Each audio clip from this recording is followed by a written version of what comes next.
வணக்கம். நான் உங்கள் அன்பான சயின்டிபிக் வேதிக் அஸ்ட்ராலஜர் அஸ்ட்ரோரண்டி பேசுகிறேன். நல்லது நினைப்போம், நல்லதே நடக்கும். தொடர்ந்து நம்மளுடைய வீடியோஸ்லாம் பார்த்துட்டு இருப்பீங்க நம்புறேன்.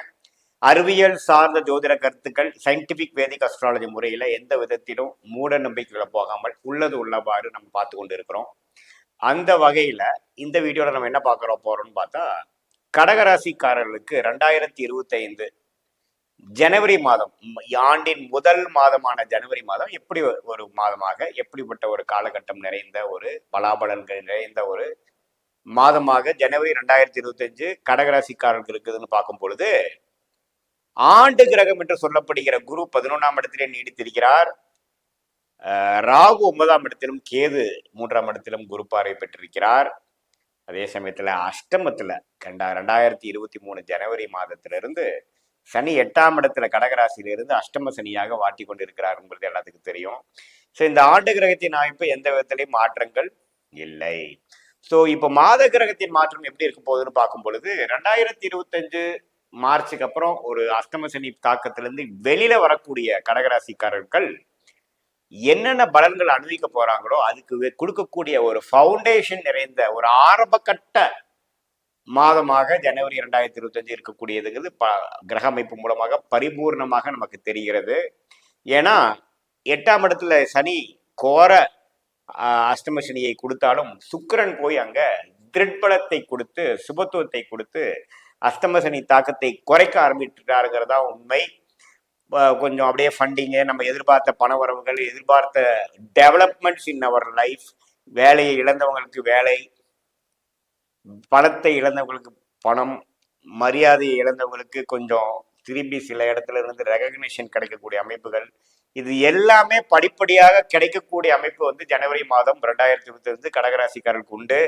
குருவின் பார்வை 7ஆம் இடம் இருக்கிறதுனால நண்பர்களாலையும் உற்றார் உறவினர்களையும் நம்ம வாழ்க்கையில சந்திக்கக்கூடிய நபர்கள் மூலமாக சில பெனிஃபிட்ஸு, சில சப்போர்ட் எல்லாம் நமக்கு நீடித்து கிடைத்து இந்த அஷ்டமசனி தாக்கத்திலிருந்து வெளியில வந்து முதல் நம்ம எப்படி இருந்தோமோ அதுக்கு மேல வந்து ஜெயிச்சு காட்டக்கூடிய அமைப்பை கொடுக்கக்கூடிய ஒரு நல்ல ஒரு கிரக அமைப்பு வந்து கொஞ்சம் அப்படியே கைகூடி வந்து கொண்டிருக்கிறது. கடகராசிக்காரர்கள் உங்களுக்கு வந்து விடிவு காலம் பக்கத்துல வருதுங்கிறது ஜனவரி மாதம் காட்டி கொடுத்து விடும். அதே சமயத்துல குருவின் பார்வை புதனுக்கு பெற்றனால கொஞ்சம் புத்தி நல்லா வேலை செய்து, மாணவர்களா இருந்தாலும் சரி, இந்த அக்கௌண்ட்ஸ், ஐடி, சாஃப்ட்வேர் அது மாதிரி முறையில் இருந்தாலும் சரி, நல்லாவே வந்து முதல்ல இருந்த கிளாரிட்டியோட இப்போ கொஞ்சம் நல்லாவே வந்து புரிதலோட, முயற்சியோட, ஒரு கோல் ஓரியன்டேஷனோட, ஒரு தீர்க்கமான முடிவோட செய்யப்படக்கூடிய அருமையான ஒரு கிரக அமைப்பு புதனும் கொடுக்கிறார். அவரும் பார்த்தீங்கன்னா என்னதான் குருவின் பார்வையிலிருந்து தனுசுக்கு மாறி விலகினாலும் ஒரு மாதத்தின் இறுதி 2 வாரங்கள்ல வந்து எகேன் குருவின் பார்வைகளை வரார்.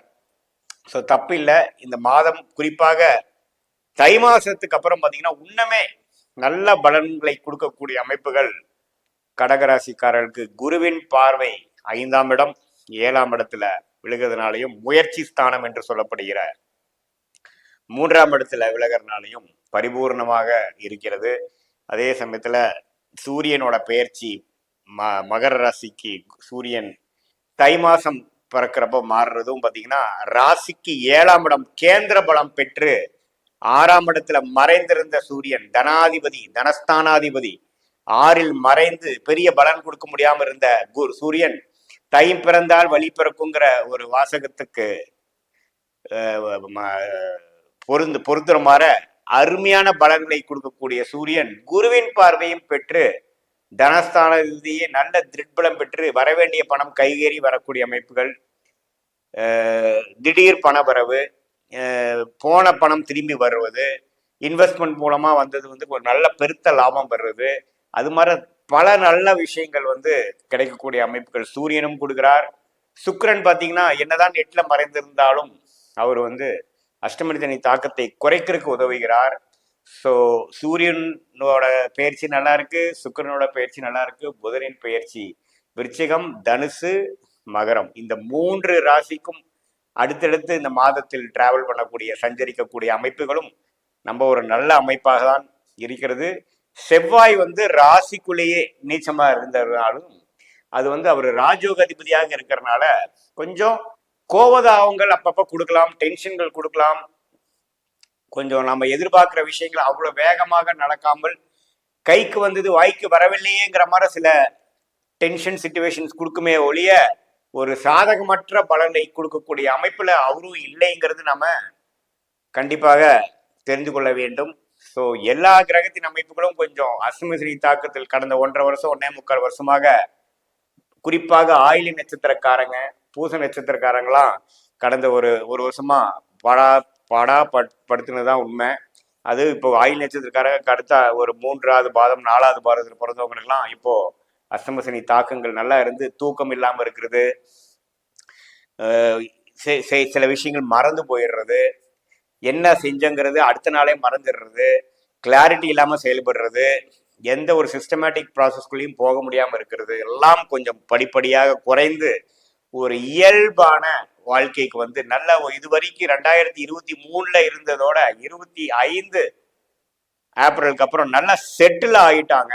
நல்ல ஒரு ப்ராப்பர்ட்டி ரிலேட்டடாகவும் இருந்தாலும் சரி, பண விஷயத்துல இருந்தாலும் சரி, மென்டல் ஸ்டெபிலிட்டியா இருந்தாலும் சரி, மெச்சூரிட்டி இதாக இருந்தாலும் சரி, நல்லாவே ஓரளவுக்கு மேலே வந்துட்டாங்க. அது மாணவர்களாக இருந்தாலும் சரி, நல்லா டெவலப் ஆகி நல்ல ஒரு உத்வேகம் பெற்று நல்ல ஒரு மெச்சூரிட்டி பெற்று விட்டாருங்கிற அர்த்தமாகவும், ஒரு முதியோர்களாக இருந்தாலும் சரி, உடம்பு பாதைகள்லாம் கொஞ்சம் சரி பண்ணி இப்போதான் ஓரளவுக்கு உடம்பு சரியாக நல்லா இருக்கிறாங்க அப்படிங்கிற மாதிரியும் வரக்கூடிய அமைப்புகளாக இந்த அஷ்டமசனி தாக்கங்கள் எல்லா வயதினருக்கும் கொடுத்த பிரச்சனையும் நீங்கி ஏப்ரல் மாசத்துக்கு அப்புறம் முழுசா வெளிவரக்கூடிய ஆரம்பகட்ட மாதமாக இந்த ஜனவரி 2025 கடகராசிக்காரர்கள் இருக்க போகுதுங்கிறது நீங்க தெரிஞ்சுக்கணும்.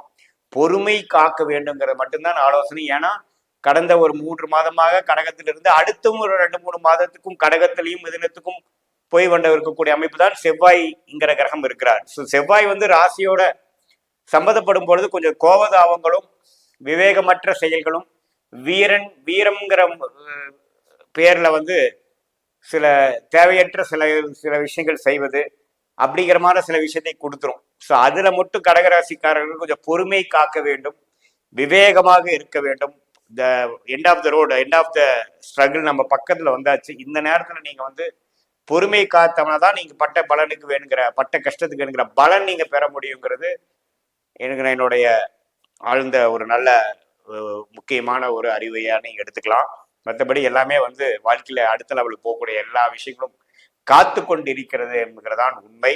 இது ஒரு பொதுவான பலன்களே தவிர இது வந்து உங்களுடைய ஜென்ம ஜாதகத்தில் நீங்க பிறந்த தேதி, பிறந்த நேரம், பிறந்த ஊரை வைத்து உங்களோட ஜாதகத்துல எந்த லக்னத்துல பிறந்தீங்க, லக்னாதிபதி எப்படி இருக்கு, எந்த நட்சத்திரத்துல பிறந்தீங்க, எந்த நட்சத்திரத்துல பிறந்தீங்கன்னா எந்த தசாபுக்திகள் போகும், அந்த தசாபுக்திகள் இப்ப என்ன போயிட்டு இருக்குது, தசநாதன் கோச்சாரத்துல நம்ம பேசின கோச்சாரத்துல எப்படி இருக்கிறார், புக்திநாதன் எப்படி இருக்கிறார்லாம் மிக்ஸ் பண்ணி ஒரு அக்யூரேட்டான ஒரு துல்லியமான ஜாதக பலன் எடுத்து நீங்க கேட்கக்கூடிய அடுத்து வரக்கூடிய காலகட்டங்கள் எப்படி இருக்கும், எது மாதிரி நம்ம உத்வேகமான சில விஷயங்கள் செய்யலாம், எதெல்லாம் நம்ம அவாய்ட் பண்ணலாங்கிற ஒரு துல்லியமான பலாபலன்கள் எடுக்க முடியுங்கிறது நேயர்கள் தெரிந்து கொள்ள வேண்டும்.